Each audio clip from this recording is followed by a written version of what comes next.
Now, on February the 10th, the curling events will get underway in Sochi.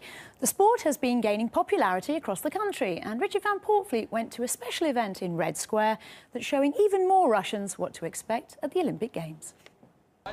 Canada, Switzerland and the Scandinavian countries have long dominated the sport of curling.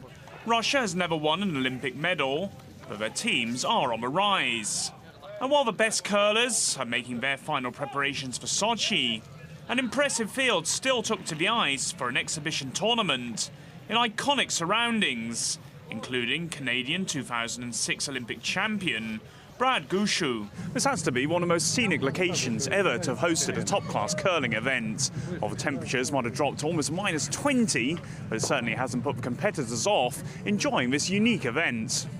The curlers were literally a stone's throw from St. Basil's Cathedral and the Kremlin, though the ice wasn't quite as even as indoor events.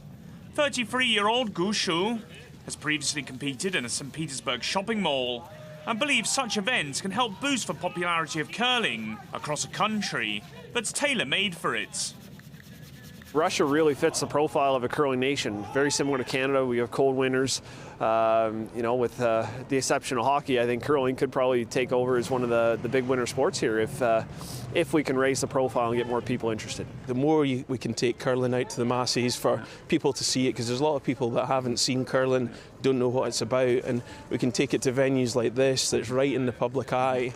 The Sochi Games will mark the first time Russia's men have competed at the Olympics after making rapid progress over the past few years and finishing 10th out of 12 teams at last year's World Championships. It may be too soon for them to think about winning a medal, but for women, Gushue thinks it's a different story.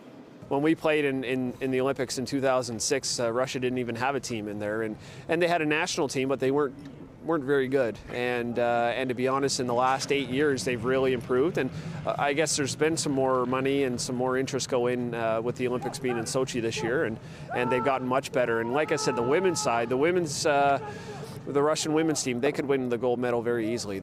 The women's team are coached by former Swiss European champion Thomas Lips.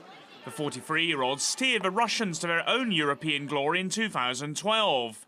But they finished a disappointing 6th at the last World Championships.